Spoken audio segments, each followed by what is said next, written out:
Welcome to Kavitha recipe Tamil.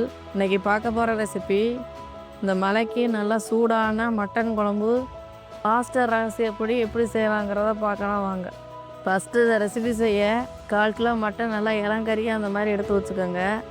கறியும் எலும்புமா இருந்தாலும் சரி இல்லை எலும்பாக இருந்தாலும் சரி நீங்கள் இந்த மாதிரி ஒரு முறை செஞ்சு பாருங்கள், ரொம்பவே நல்லாயிருக்கும். இப்போ நான் இந்த மாதிரி மஞ்சத்தூள் போட்டு நல்லா கழுவி சுத்தம் பண்ணிவிட்டு மஞ்சத்தூள் போட்டு நல்லா ஒரு 5 நிமிஷம் அப்படி மூடி போட்டு வச்சிடலாம். இதுக்கு தேவையான மசாலாலாம் ரெடி பண்ணி வச்சுக்குவோம்.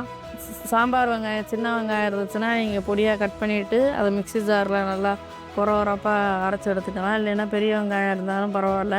நான் பெரிய வெங்காயத்தை கட் பண்ணிவிட்டு மிக்ஸி ஜாரில் தான் அரைக்க போகிறேன்.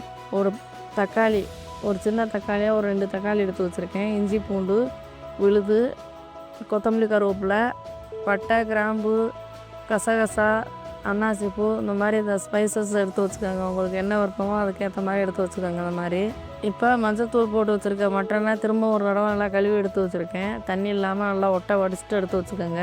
இப்போ இதை தாளிச்சுக்கிடலாம். இப்போ ஸ்டவ்வை பற்ற வச்சு குக்கரில் தான் வேக வச்சு எடுக்க போகிறேன். குக்கரை வச்சு நல்லா சூடு பண்ணிவிட்டு ஒரு குழிக்கரண்டி எண்ணெய், தேவைக்கு ஏற்ற மாதிரி நீங்கள் எண்ணெய் சேர்க்க, நல்லெண்ணெயாக இருந்தாலும் சரி இல்லைன்னா கடலை எண்ணெய் எதுவாக இருந்தாலும் சரி உங்கள் விருப்பம். நான் ஒரு குழிக்கரண்டி எண்ணெய் எடுத்திருக்கேன். சன்ஃப்ளவர் ஆயில் எடுத்திருக்கேன். இது கூட இப்போ இந்த பட்டை சோம்பு கிராம்பெல்லாம் சேர்த்து நல்லா பொரிஞ்ச உடனே வெங்காயம் இதையும் நல்லா போட்டு நல்லா வதக்கிக்கோங்க. எண்ணெயிலே போட்டு நல்லா வதக்கிக்கணும். நல்லா வதங்கி வர்றப்ப பச்சை மிளகா 1, கருவேப்பிலை கொஞ்சம் எடுத்து அதையும் சேர்த்து வதக்கிட்டு இந்த இஞ்சி பூண்டு அரைச்சி வச்சுருக்கோம்ல அதில் ஒரு 2 ஸ்பூன் எடுத்து வச்சுருக்கேன். அதையும் நல்லா வதக்கிக்கோங்க. எண்ணெயில் பச்சை வாசனையெல்லாம் போகிற அளவுக்கு நல்லா வதக்கிட்டு தக்காளி அதையும் நல்லா வதங்கி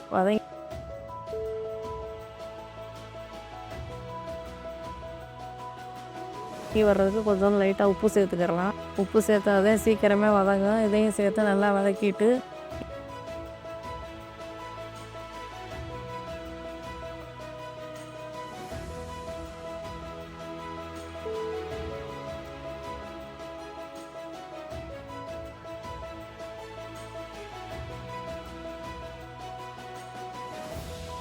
இப்போ அந்த மட்டனையும் சேர்த்து நல்லா இது கூட நல்லா வதக்கிட்டு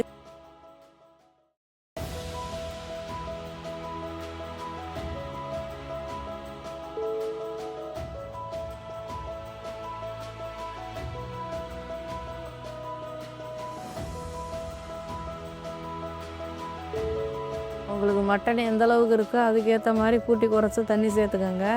நான் 1/4 கிலோ மட்டனுக்கு வேகிறதுக்கு இந்த 1 டம்ளர் 1.5 டம்ளர் தண்ணி தான் சேர்க்க போகிறேன்.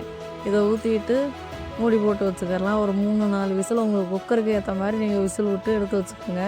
நான் ஒரு 3-4 விசில் வரதோட்டிக்கு ஸ்டவ்வை லோ ஃப்ளேமில் வச்சுட்டு வேக வைக்க போகிறேன். இந்த மாதிரி வேக வச்சுட்டு திரும்ப ஒரு 10 நிமிஷம் கழித்து பார்க்கலாம்.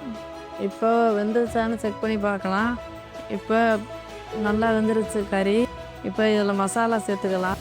இப்போ குழம்பு மசாலா ஒரு 2 ஸ்பூன், காஷ்மீர் மிளகாத்தூள் 1 ஸ்பூன், கரம் மசாலா அது 1 ஸ்பூன், இதை எல்லாத்தையும் ஒன்றா சேர்த்துட்டு இன்னும் கூட்டி குறைச்சி உங்களுக்கு தண்ணி எவ்வளோ தேவையோ அதுக்கேற்ற மாதிரி ஊற்றி சேர்த்துக்கோங்க. இந்த மாதிரி குழம்பு நல்லா திக்காக வரணும்னா இன்னும் கொஞ்சம் மசாலா சேர்த்துக்கோங்க.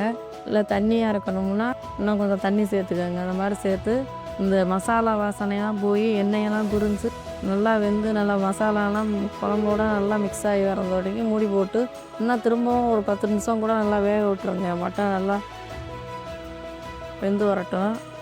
இப்போ நல்லா குழம்பு நல்லா திக்காகி இந்த அளவுக்கு வந்திருக்கு பார்த்தீங்களா? இது கரெக்டான பக்குவம். மாஸ்டர் சொன்னபடி நல்லா இந்த மாதிரி செஞ்சு நாங்கள் சாப்பிட்டு பார்த்துட்டு உங்களுக்கு திரும்ப இந்த வீடியோ அப்லோடு பண்ணுறோம். நீங்கள் இது மாதிரி செஞ்சு பாருங்கள், கண்டிப்பாக உங்களுக்கு பிடிக்கும். இந்த மாதிரி செஞ்சு பாருங்கள், ரொம்பவே சுவையாக இருக்கும், சுலபமாகவும் இருக்கும். இந்த வீடியோ பிடிச்சிருந்தா லைக் பண்ணுங்கள், ஷேர் பண்ணுங்கள், சப்ஸ்கிரைப் பண்ணுங்கள்.